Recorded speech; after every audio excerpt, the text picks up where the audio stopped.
Buenas noches a todos, hermanos.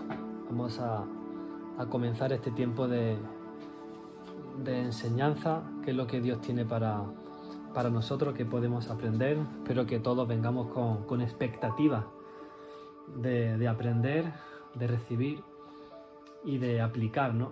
Al fin y al cabo, siempre aprendemos cosas, sepa uno más, sepa uno menos. Entonces, bueno, hoy vamos a hablar de cómo Dios habla. Vamos a ver cómo discernir su voz y cómo aprender a vivir guiados por el Espíritu. Y este tema es muy bonito, ¿no? Porque toca el corazón de la relación con Dios. Y esto no se trata solo de conocer a Dios, sino de caminar con Él. Y caminar con alguien implica conversación, dirección y comunicación. Amén. Cuando una persona viene a Cristo, ocurre algo totalmente nuevo y extraordinario, y es que empieza una relación viva con Dios. Amén. Y en toda relación verdadera hay comunicación, porque Dios no es un Dios mudo, Dios habla. Y el problema no es que no es que Dios no hable, el problema es que muchas veces nosotros todavía no sabemos reconocer cómo Él habla. Por eso en la vida cristiana, en gran parte, es como aprender el idioma de Dios. Es como aprender un idioma. Qué bueno. Es como cuando alguien, no sé, llega a un país extranjero. Al principio oye palabras, capta sonidos, percibe el tono, pero no entiende bien el significado. Entonces, ¿qué pasa? Que confunde frases, la persona duda y se pregunta, ¿esto es lo que yo, es esto o no lo es? ¿No? Y cuando pasa el tiempo, el oído se entrena y de repente empiezas a reconocer expresiones, matices, tonos, y ya sabes cuando alguien está preguntando, afirmando, advirtiendo, así es. Algo parecido ocurre con Dios. Entonces, al principio el creyente percibe cosas espirituales, pero no sabe identificarlas o interpretarlas. Sin embargo, con el tiempo uno aprende a distinguir cuando Dios está guiando, cuando Dios está advirtiendo, cuando Dios está confirmando algo o cuando simplemente es mi propia mente, ¿verdad? Jesús dejó algo muy claro cuando Él dijo que mis ovejas oyen mi voz y yo las conozco y me siguen. Amén. ¿Vale? Vemos, es interesante, ¿verdad? El orden que Jesús establece. Primero oyen, luego conocen y finalmente siguen. O sea, Jesús no dijo, mis profetas oyen mi voz. No. Dijo, mis ovejas. Amén. Esto significa que todo creyente puede aprender a reconocer la voz de Dios. Amén. ¿Por qué? Porque Jesús habla. Y el apóstol Pablo lo confirmó cuando dijo que todos los que son guiados por el Espíritu de Dios, estos son hijos de Dios. Dice guiados por el Espíritu. Porque fijaros que la vida cristiana no consiste solamente en leer la Biblia, en orar, en congregarse, en servir, no. Todo eso es fundamental, claro que sí.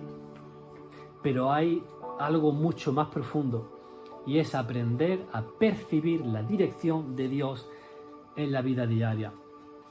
Porque ciertamente Dios sigue hablando y lo hace de muchas maneras. Amén. Dios habla de muchas formas.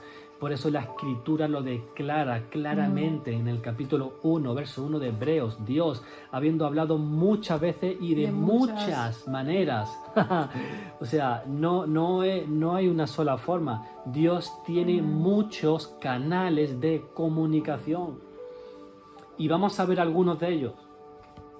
Número 1, este es básico, esto es para los lactantes, para los recién paridos. Dios habla a través de la Escritura. Esta es la forma principal, porque la palabra de Dios es la base de toda revelación.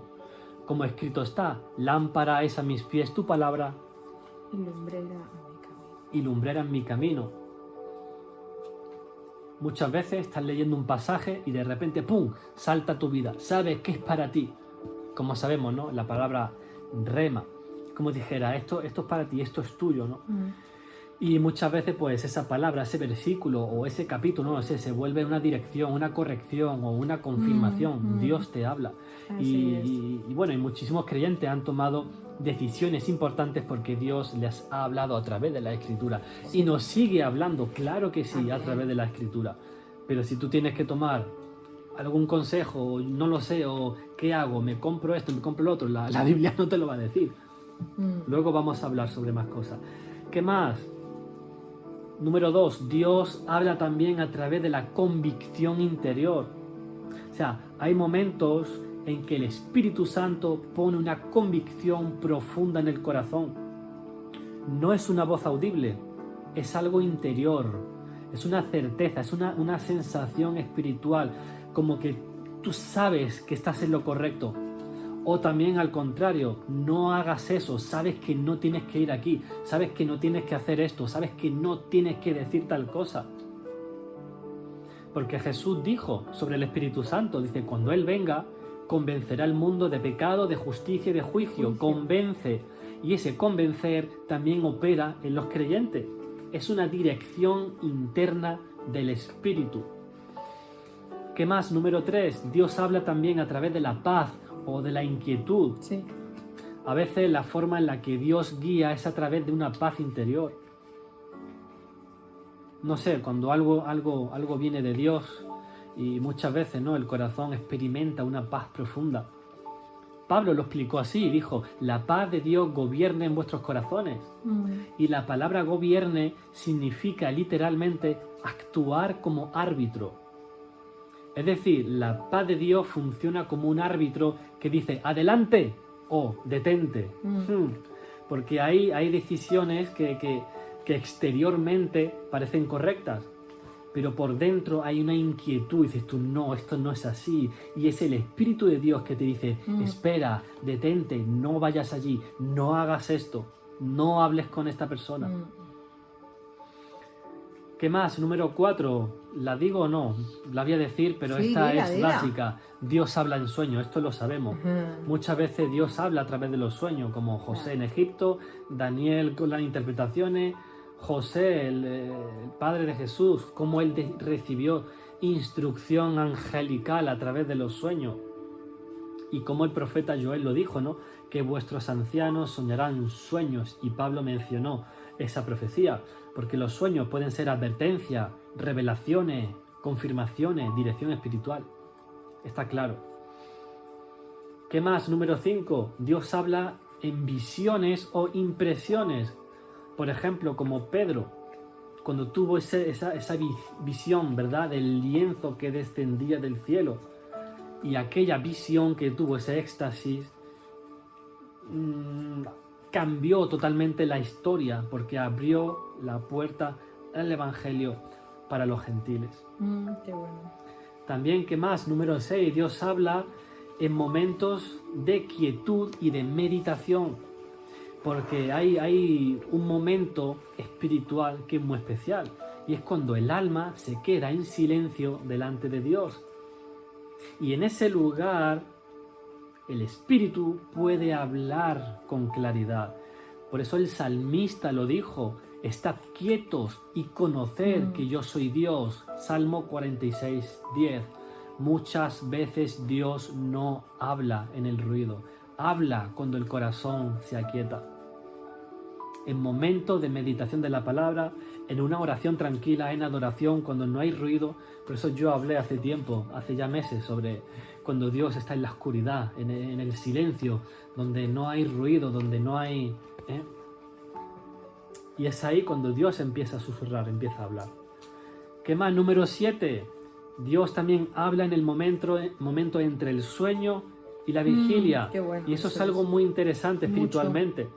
Porque hay momentos en los que la persona no está completamente dormida ni completamente despierta. Y eso se llama hipnagogia.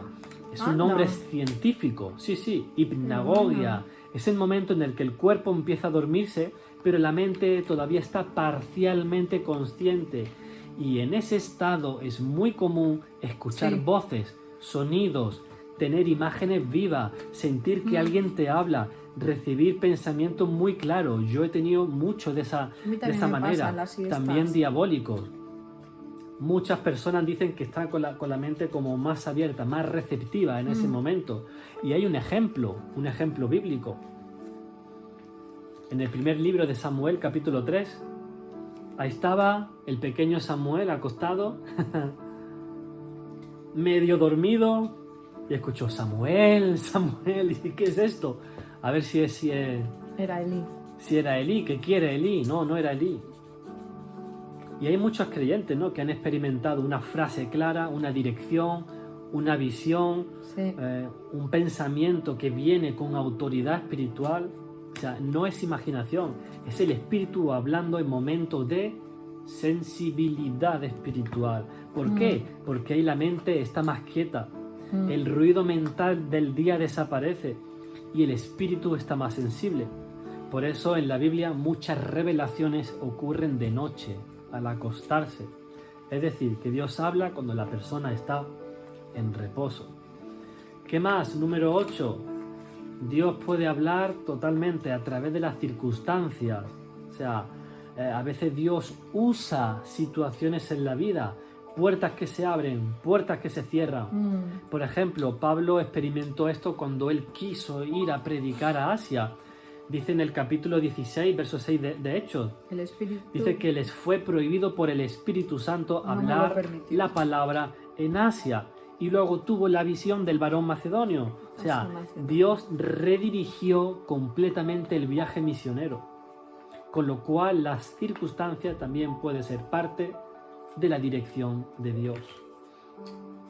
¿Qué más? También Dios habla a través de otros creyentes. Y Dios puede usar, por supuesto, pastores, profetas, líderes, creyentes maduros. ¿Para qué? Para traerte un consejo, traerte algo. Como dice Proverbios, que en la multitud de consejeros está... En la multitud de consejeros, no sé si alguien lo sabe, Sí, lo hemos dicho. hay seguridad. Eso está en Está Proverbios. la confianza, dice otra versión. Estará la confianza o la seguridad, sí. Eso está en Proverbios 11, 14. O sea, a veces una palabra de alguien que camina con Dios confirma lo que el Espíritu ya está diciendo en el corazón. Y por último, ¿qué más? Número 10. Ya aquí nos vamos a niveles más altos, niveles proféticos, códigos, mecanismos espirituales. Para eso están las escuelas proféticas. Hay niveles más profundos de comunicación espiritual, porque en contextos proféticos Dios puede usar lenguaje simbólico, como sabéis, como los números, los colores, incluso la naturaleza. Dios mismo declara mensajes espirituales a través de la naturaleza. Los cielos cuentan la gloria de Dios, dice. O sea, que Dios puede usar animales, árboles, estaciones, imágenes de la naturaleza. Hay tanto para los que estuvieron en el curso, como un campo puede hablar, el terreno, como Dios puso el mismo ejemplo del sembrador, ¿no? Cuando siembra sobre no sé, la casa edificada, no sé, hay tantas cosas que Dios ilustra a través de la naturaleza. Pero claro, aquí pues requiere madurez, discernimiento, entrenamiento, esto es poco a poco. Entonces, la pregunta no es ¿Dios habla? La pregunta correcta sería ¿estamos aprendiendo a reconocer su voz? Porque sí, la vida cristiana es un proceso de crecimiento espiritual. Y al principio uno duda, se pregunta, ¿seré yo? ¿Seré Dios? Pero con el tiempo el oído espiritual se entrena y llega un momento en el creyente ya empieza a reconocer el tono de Dios, la forma en que el Espíritu guía, la manera en que el Señor confirma las cosas. ¿Y qué pasa? Pues que entonces ahí la vida cambia. Porque ya no se vive solo por lógica humana, sino que se vive por dirección del Espíritu. Y cuando un creyente aprende a escuchar la voz de Dios, empieza a caminar con seguridad, con una seguridad firme, una seguridad espiritual, diferente a ser guiado pues por el corazón. Hay algo que tenemos que entender, y es que el problema muchas veces es que hay un ruido dentro de nosotros. Presta atención. Porque sí, sabemos, vivimos en una generación llena de estímulos, de preocupaciones, de prisa, de pensamientos constantes, de emociones agitadas, de distracciones continuas, claro que sí. Y todo eso crea una especie de interferencia espiritual. Es como intentar escuchar una emisora de radio mientras hay varias frecuencias mezclándose. La señal está ahí, pero es el ruido que la distorsiona. Pues en la vida espiritual ocurre exactamente lo mismo. Muchas veces Dios está hablando, pero el corazón del creyente está tan saturado de cosas que no logra percibir su voz con claridad. Y muchas veces el ruido no viene de afuera, muchas veces viene de adentro. Por ejemplo, el miedo. El miedo puede ahogar la voz de Dios. Cuando el corazón está dominado por el temor, la mente comienza a imaginar escenarios totalmente negativos. Y entonces el creyente empieza a escuchar más sus propios pensamientos que la dirección de Dios. ¿Y qué genera esto? Confusión. Lo contrario a lo que genera, a lo que transmite, a lo que da el Espíritu, que es paz, claridad y dominio interior. ¿Qué más? Luego tenemos la ansiedad. Esta es una gran fuente de ruido espiritual. Y fijaros, Jesús habló sobre esto en la parábola del sembrador, la semilla que cayó entre espinos, y explicó, y él dijo que los afanes de este siglo ahogan la palabra. Y la palabra ahogan es muy gráfico. O sea, no significa que la palabra desaparezca, significa que queda sofocada por las preocupaciones. O sea, la persona está tan cargada de pensamientos que la voz de Dios queda enterrada bajo una montaña de inquietudes constantes. Imagínate. También la mente, una mente agitada. También ocurre cuando el corazón está demasiado alterado emocionalmente. Ira, frustración, tristeza, todo eso puede nublar el discernimiento espiritual. Por eso, como dice el proverbio, que sobre toda cosa guardada, guarda tu mente. Corazón, cardia, es mente, porque de él mana la vida. La mente, el corazón, es el centro de recepción espiritual. Y cuando está desordenado, todo lo que se percibe espiritualmente se distorsiona. Y un ejemplo de esto es Elías, como habéis visto en la imagen. El profeta Elías había vivido una de las victorias más grandes en su ministerio en el Monte Carmelo. Dios había respondido con fuego del cielo, pero inmediatamente después Elías cayó en un estado emocional muy fuerte, entró en depresión, tuvo miedo, sintió angustia, se sintió solo e incluso llegó a decir: basta ya, Señor, déjalo ya, quítame la vida. Fijaros el contraste. El hombre que había visto fuego descender del cielo ahora estaba quebrado emocionalmente. ¿Y qué pasa? Que Dios lo lleva a Horeb y allí ocurre algo profundo, algo revelador. Y la Escritura dice que pasó un viento que rompía la roca, pero el texto dice que el Señor no estaba en el viento. Luego vino un terremoto, pero dice que el Señor no estaba en el terremoto. Después vino un fuego, pero el Señor no estaba en el fuego. Y entonces ocurre algo totalmente diferente. Primera de Reyes, capítulo 19, verso 12. Después del fuego, un silbo apacible y delicado. Ahí estaba Dios. No en el ruido, no en la intensidad exterior, sino en una voz suave. ¿Qué significa silbo? Significa un sonido suave, un susurro, un soplo suave, algo muy leve, casi silencioso. Fijaros que me he estado investigando, en algunas traducciones modernas dicen que es un suave susurro, otro un murmullo apacible, otro una voz suave y delicada. ¿Y qué pasa? Que cuando Elías oyó ese sonido, se cubrió el rostro con un manto. ¿Por qué? Porque entendió que estaba en la presencia de Dios, ahí, en una cueva. Y entonces el Señor le dijo algo muy directo: oye, Elías, ¿qué haces aquí? Elías, ¿qué haces aquí? Y esto nos revela, esto es profundo, nos revela cómo Dios suele comunicarse en susurros. Dios susurra. Y el susurro solo se escucha cuando el corazón está en silencio. Por eso el salmista dijo algo poderoso y dijo: estad quietos y conoced que yo soy Dios. Salmos 46, verso 10, lo hemos dicho antes. Y la palabra quieto no significa quedarse parado así, como una estatua. En el hebreo significa soltar, detenerse, relajarse, dejar de luchar interiormente. Es como si Dios dijera: detente un momento, baja el ritmo, calma, espérate. Porque ahí, cuando el alma se aquieta, el espíritu empieza a percibir con más claridad. Y de hecho tenemos ejemplos. Jesús buscaba silencio. Él buscaba momentos de silencio. Está escrito en Marcos, ahí lo habéis leído. Él se levantaba de mañana, cuando era oscuro, salía y se iba a lugares desiertos y allí oraba. O sea, Jesús se apartaba del ruido, se apartaba de las multitudes, se apartaba incluso de sus propios discípulos. ¿Por qué? Porque sabía que en la quietud se fortalece la comunión con el Padre. Y si Jesús necesitó ese momento, yo creo que nosotros no. Con lo cual, muchas veces nosotros pensamos que necesitamos más señales de Dios, pero quizás lo que necesitamos es menos ruido exterior y en el corazón. Porque el pastor sigue hablando, sigue llamando a sus ovejas por su nombre. Con lo cual la pregunta es: ¿tenemos espacio interior para escucharle?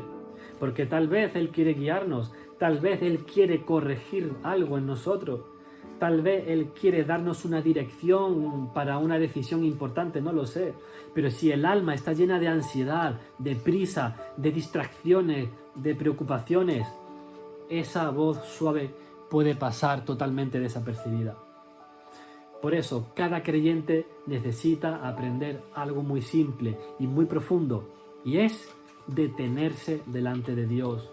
Buscar un momento en el día para apagar el ruido, calmar el corazón, abrir la Biblia, hablar con el Señor, porque es ahí cuando el alma se aquieta y cuando nosotros descubrimos algo totalmente poderoso, y es que Dios ya estaba hablando. No es que nos hable, es que ya estaba hablando con nosotros.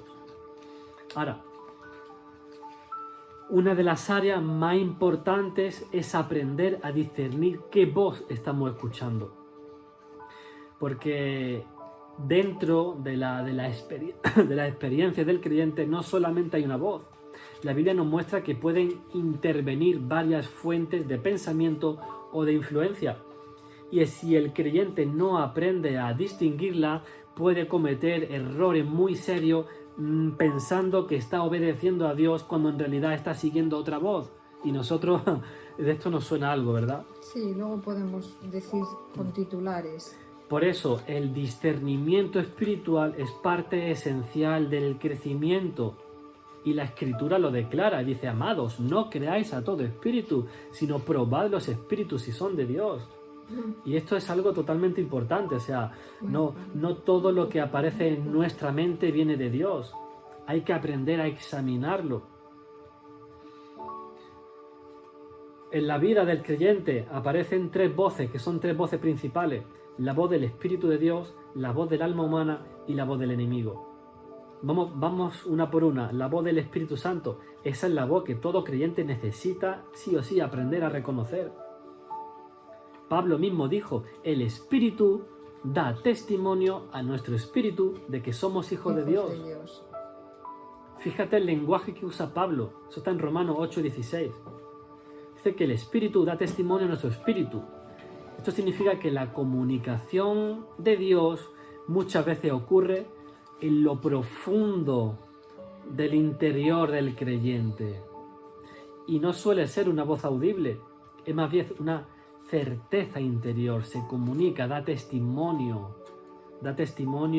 de que somos hijos de Dios. Es una convicción, es una dirección clara dentro del corazón. ¿Qué más? Número 2, el alma. Otra voz que aparece en nuestra vida es la voz del alma. La Biblia describe al ser humano en tres dimensiones: espíritu, alma y cuerpo. Y el alma incluye la mente, los pensamientos, las emociones, el razonamiento. Y la voz del alma suele hablar y decir, esto me parece lógico, esto tiene sentido, esto es lo que habría que hacer, esto es lo que hace la mayoría.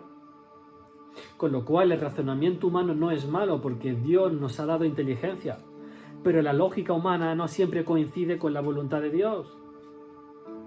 Por ejemplo, Pedro, que intentó proteger a Jesús. Jesús anunció a sus discípulos que iba a morir en la cruz y Pedro reaccionó inmediatamente, le dijo, Señor, ten compasión de ti, en ninguna manera te acontezca esto. O sea, humanamente Pedro estaba pensando de forma lógica. El Mesías no debería sufrir. O sea, su razonamiento parecía correcto. Sin embargo, Jesús lo reprendió fuertemente y le dijo, quítate, apártate delante de mí, Satanás. ¿Por qué fue tan duro esto? Porque aunque Pedro hablaba de su razonamiento humano, esas palabras se oponían totalmente al plan de Dios. ¿Me seguís? ¿Estáis conmigo? Yo creo que esto es muy sencillo. Y número 3, la voz del enemigo. Porque la Biblia enseña claramente que el enemigo también intenta influir con los pensamientos de las personas. O sea, Satanás no solamente actúa exteriormente. Muchas veces su estrategia es susurrar ideas, dudas, tentaciones, confundirnos. Jesús lo dijo, que es mentiroso y es el padre de la mentira. Con lo cual el enemigo trabaja sembrando pensamientos falsos. Hay tantos ejemplos de esto, hay tantos, pero voy a dar solamente uno. Por ejemplo, yo sé que lo sabéis, en el libro de los Hechos hay una historia, una pareja llamada Ananías y Zafira, que ellos tenían una propiedad, un terreno, y la vendieron. Y decidieron quedarse con parte del dinero para aparentar que ellos estaban dándolo todo, para aparentar que estaban haciendo justicia. Y cuando Ananías llegó delante de Pedro, el apóstol le dijo, oye Ananías, ¿por qué llenó Satanás tu corazón? O sea, ¿por qué llenó Satanás tu mente, tus pensamientos? ¿Para que mintieses al Espíritu Santo? No dijo simplemente mentiste, dice Satanás llenó tu mente, tu corazón. Eso significa que el enemigo había influido totalmente sus pensamientos. No sé, lo mismo comenzó poco a poco, quédate con una parte, no pasa nada, nadie se va a dar cuenta. Así es como funciona la voz del enemigo. Algo sutil. Ahora, ¿cómo reconocer la voz del enemigo? Las características más claras, más básicas, más simples. Trae confusión, genera miedo, genera condenación, empuja a actuar con prisa. Ojo a esto. Te dice, esto te viene algo, no, ya, cógelo. Contradice la palabra de Dios, intenta justificar el pecado. Y Santiago, por ejemplo, él explica ese proceso de la tentación, cuando dice que cada uno es tentado cuando de su propia concupiscencia es atraído y seducido. O sea, el enemigo lanza la idea y él luego intenta que el deseo humano la abrace, lo atrape. Por eso es tan importante detener los pensamientos equivocados antes de que crezcan y florezcan. Ahora bien, ¿cómo cultivar la sensibilidad para escuchar a Dios? Porque escuchar la voz de Dios no es algo que ocurre, así de manera automática. Es algo que se cultiva. Para todos aquellos que tenéis jardín, que tenéis, sabéis cómo funciona este tema. Es como desarrollar un sentido espiritual que con el tiempo se vuelve más claro, más sensible, más afinado. Y la Biblia habla de creyentes que por la práctica de lo espiritual desarrollan discernimiento, no solamente un don, toma, te lo doy, no, también se va desarrollando. Hebreos 5:14, claramente, el alimento sólido ¿para quién es? Para los que han alcanzado madurez, para los que por el uso tienen los sentidos ejercitados entre el discernimiento del bien y del mal. O sea, dice por el uso. ¿Qué quiere decir esto? ¿Qué significa? Esto es práctica, es ejercicio, es constancia. Escuchar a Dios es un estilo de vida, no es algo que se deja para los domingos. Es una relación viva que se desarrolla con el tiempo. Amén. Ahora bien, la oración no es un monólogo, en absoluto, para nada. La oración no es simplemente hablar ahí sin parar delante de Dios como si fuera una metralleta, para nada. La oración es comunicación, es diálogo, es relación. Y hay creyentes que incluso dicen, ¡buah! Estuve anoche 3 horas orando. ¡Ja! Hablan, piden y repiten oraciones y luego se levantan y se van sin nada. No hay momentos para escuchar, no hay espacio para que Dios responda. Es como si, por ejemplo, no sé, yo ahora pues llamo por teléfono a Gerard y estoy 1 hora hablando con él. Y en esa hora yo empiezo ahí como una ametralladora, y esto y tal, y después, bueno hermano, Dios te bendiga, y le cuelgo. Y eso que en ese tiempo le he pedido consejo, he dicho, bueno, es que esto y tal, y le cuentas tus problemas y no le doy espacio, no me quedo callado para ver qué me dice Gerard. Eso no es comunicación, eso es un monólogo. Pero la oración bíblica, como ya sabemos, esto es de primero ya, es comunicación. Voy a tener que parar. No, mi amor, es que... Apocalipsis capítulo 3, verso 20. Jesús lo dijo. He aquí, yo estoy en la puerta y llamo.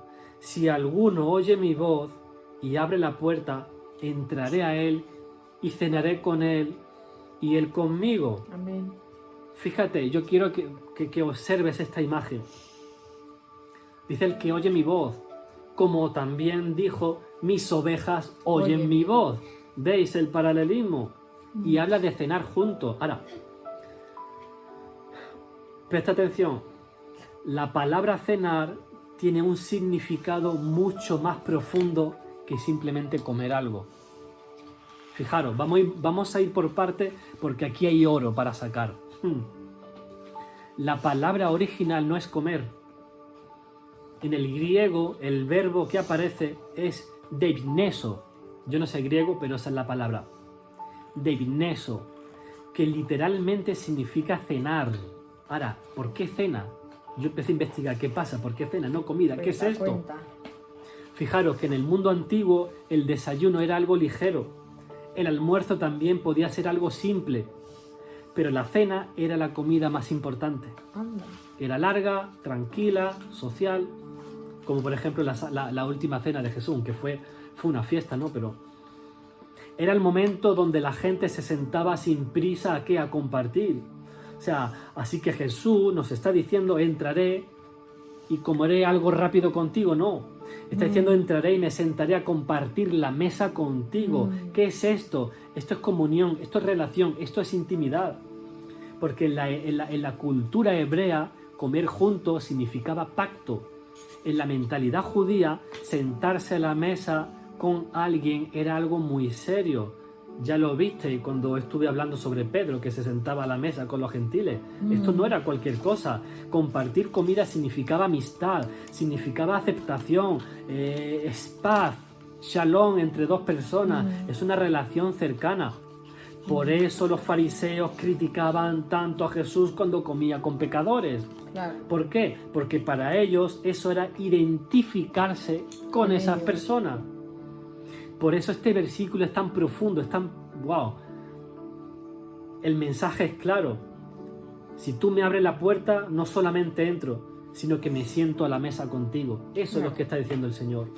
O sea, la cena era el momento más íntimo del día. En los tiempos bíblicos la cena era cuando la familia se reunía al final del día. El trabajo ya había terminado, las puertas se cerraban, la familia se juntaba. Y ahí se hablaba con calma, o sea, era el momento más personal del día. Por eso Jesús no cogió al azar la cena. Por eso esa imagen es tan fuerte. O sea, Jesús nos está diciendo, yo quiero compartir el momento más íntimo contigo. Sería traducido en lenguaje actual. Además, esto también tiene un eco profético del banquete del reino. Porque aquí hay una sombra de algo mucho mayor. ¿Qué es el banquete mesiánico? Porque en la Biblia el reino de Dios muchas veces se describe como una cena o un banquete. Jesús mismo dijo, y os digo que vendrán muchos del oriente y del occidente y se sentarán a la mesa con Abraham, con Isaac y con Jacob en el reino de los cielos. ¡Wow! Lucas capítulo 14, ahí está escrito, en la parábola de la ¿qué? De la gran comida, no, de la gran cena. Y en Apocalipsis 19 la boda del Cordero. O sea, la idea es de que Dios no solo salva a la gente, sino que los invita a su mesa. ¿Estáis conmigo? Y además el detalle es precioso porque dice el texto, cenaré con él y él conmigo. Esto es comunión. Es como decir, yo comparto contigo y tú compartes conmigo. O sea, esto es una relación viva, no es una religión fría. Esto no es un picoteo espiritual. Esto es mesa, esto es relación, esto es cercanía. Con lo cual orar implica escuchar. Cuando una persona pasa tiempo con Dios, es normal que en algún momento Dios le hable, sí o sí. Total. Un versículo, una impresión espiritual, una dirección, una convicción, una visión, no lo sé. Como hemos visto anteriormente, hemos dado ejemplos de 10, bueno, 9. La 10ª era todo lo que tiene que ver mucho más profundo con los códigos y mecanismos proféticos. Con lo cual, ¿qué pasa? Que cuando la oración se convierte en solo pedir, pedir, pedir, la relación se empobrece. Porque Dios no nos llamó solo a hablarle, nos llamó también a caminar con Él. Con lo cual, la relación con Dios no ocurre solamente en tu cuarto de oración, se extiende a toda tu vida cotidiana. Y cuando realmente una persona aprende a caminar con el Señor, empieza a experimentar la dirección de Dios en los momentos más normales de su vida. Mientras trabajas, mientras vas por la calle, mientras conduces, mientras haces tareas sencillas. Qué bueno. El Espíritu Santo puede traerte una idea, una palabra, una advertencia, o un detalle para alguien, una dirección, no lo sé. Fijaos que en el Antiguo Testamento la voz de Dios normalmente venía a través de profetas específicos. O sea, el pueblo dependía de lo que el profeta hablara de parte de Dios. Sí. Pero ahora el Espíritu de Dios habita dentro del creyente. Por eso Pablo lo dijo, no sabéis, pregunta, oye, ¿qué pasa? ¿No sabéis que sois templo de Dios y que el Espíritu de Dios vive en vosotros? Esto significa que el creyente ya no depende únicamente de un intermediario humano para escuchar la voz de Dios. Qué bueno. Ahora existe una relación directa con el Señor. Y por supuesto, Dios puede usar ministerios proféticos. Claro que sí, eso es bíblico.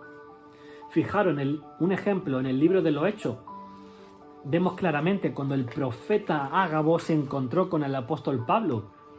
Y dice, Hechos 21, verso 10, dice, vino a vernos uno llamado Ágabo, y tomando el cinto de Pablo se ató los pies y las manos y dijo, así dice el Espíritu Santo. Ágabo estaba anunciando que Pablo sufriría persecución en Jerusalén. Pero fíjate, esto no era una revelación nueva para Pablo, ni muchísimo menos. Era más bien una confirmación de algo que el Espíritu ya había puesto en su corazón. Por eso el creyente no puede vivir dependiendo constantemente de que un profeta le diga lo que Dios, o sea, lo que Dios le diga lo que tiene que hacer en absoluto. Porque sí, los ministerios proféticos pueden confirmar, pueden advertir, pueden edificar, pero la dirección diaria de la vida cristiana de cada uno debe venir de su comunión, de su comunicación especial con Dios. Ahora bien, ¿cómo cultivar esa sensibilidad espiritual? Hay muchísimas, y yo creo que las conocéis. Pero de las más significativas, ¿no? Número 1, aprender a hacer silencio delante de Dios. Y esta es una de las prácticas más olvidadas. Porque el salmista dijo, en Dios solamente está acallada mi alma. 62, verso 1, ya está. No tengo que decir más sobre este punto. Cuando el alma se aquieta, el espíritu se vuelve más sensible. Amén. A veces basta con decir, Señor, aquí estoy. Y permanecer minutos, no sé, en silencio delante de Él. ¿Qué más? Número 2, hacer preguntas sinceras. O sea, Dios no se ofende cuando un hijo le pregunta algo. Por ejemplo, Señor, ¿este camino viene de ti? ¿Debo avanzar? ¿Debo esperar? ¿Qué quieres enseñarme en esta situación? O sea, aquí no hay que estar, yo qué sé, es tan sencillo y ya sabes que Dios puede responder de muchas maneras. Y número 3, practicar en decisiones pequeñas. Porque muchas personas esperan escuchar a Dios solamente en decisiones gigantes. ¿Me debo casar con esta persona o no? O tengo que hacer, o sea, cosas... muy decisivas. Exacto, pero la sensibilidad espiritual se desarrolla también en lo cotidiano. Por ejemplo, Señor, guíame hoy. ¿Qué quieres que yo haga hoy en este día? Algo sencillo. Vosotros lo sabéis. Con lo cual, cuando una persona empieza a involucrar a Dios en las cosas más pequeñas de la vida, la relación con Él se vuelve mucho más viva. Y ya para terminar,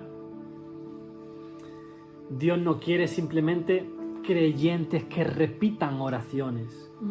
Dios quiere hijos que caminen con Él. Porque es eso, la vida cristiana es una relación viva, es comunión, es una amistad espiritual con el Señor. Y en toda relación verdadera hay dos cosas: hablar y escuchar. Y cuando aprendemos a cultivar esa comunión, empezamos a experimentar la dirección de Dios en la vida diaria. Y cuando el Espíritu Santo empieza a guiarnos en decisiones, en conversaciones, en situaciones inesperadas, ya la fe deja de ser una teoría y se convierte en una vida guiada por el Espíritu de Dios. Por eso el creyente que es maduro, no vive esperando siempre que otro le diga lo que Dios piensa, en absoluto, sino que aprende a buscar al Señor personalmente. Y esa es la vida a la que Dios nos ha llamado. Amén. Por eso está claro, lo vemos los martes, lo vemos los jueves. Hay gente, o sea, a mí me están diciendo a gritos, yo no tengo comunión con Dios. Yo necesito que tú ores, que tú hagas mi trabajo. Yo necesito a profetas para que me hablen. Dios mío, ¿qué es esto? Porque no han entendido, no saben.